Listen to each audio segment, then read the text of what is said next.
কিছু কিছু স্মৃতি আসলে না ভোলার মতো। তেমনইভাবে উজ্জ্বল ভাই এবং মুশারফ ভাই সহ সবাই মিলে আমাদের বানিয়াচুঙে প্রায় কন্টেন্ট ক্রিয়েটর সবাই মিলে আমরা একটা ইফতারের আয়োজন করি। এখানের মধ্যে প্রিয় নুরুল হক ভাই, শিশু ভাই এবং মুশারফ ভাই এবং উজ্জ্বল ভাই সহ আরও রয়েছিলেন অনেক কন্টেন্ট ক্রিয়েটর, যাদেরকে নিয়ে আমরা অনেকটা সময় কাটাই। এবং সময় কাটানোর পরে আসলে রমজান মাস আল্লাহ তাআলার দেওয়া একটা নিয়ামতের মাস। এই মাসে সবাই একত্রিত হতে পেরে আমাদের অনেকটাই ভালো লাগে।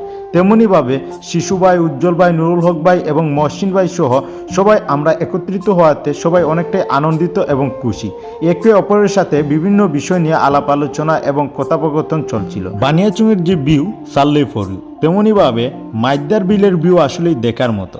আপনারা সবাই অবগত আছেন আমাদের বানিয়াচুঙের মধ্যে লক্ষ্মী বাউর অর্থাৎ সোয়াম ফরেস্ট দেখার মতো এবং পর্যটক কেন্দ্রের মতো একটা সৌন্দর্যময় একটি জায়গা, যেটি দেখার জন্য বিভিন্ন জেলা, বিভিন্ন বিভাগ থেকে লোকজন ছুটে আসে এই জায়গাগুলি দেখার জন্য।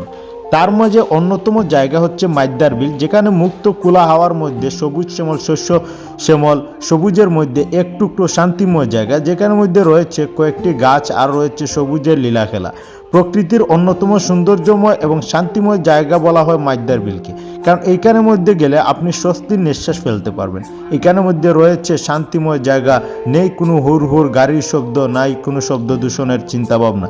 এখানে রয়েছে শুধু শান্তিময় সময় কাটানোর মতো সৌন্দর্যময় জায়গা, যেগুলো আসলে পরিপূর্ণ। আপনারা জানলেও অবাক হবেন, মাইদার বিলে রয়েছে একটি টিউবওয়েল, যেখানের মধ্যে আসলে পানি খেলেও প্রশান্তির একটি শান্তি মিলে। আসলে এই বিষয়গুলো অনেকটাই মিস করি এই প্রবাস থেকে। আমার মনে হলো এই যে আমরা ইফতার করেছিলাম রমজান মাসে, এই চিত্রটা আপনাদেরকে একটু দেখাই। দূর প্রবাস থেকে সবাইকে অনেক মিস করি। ভালোবাসা ও বিরাম, দেখা হবে ইনশাল্লাহ কোনো একদিন আবার।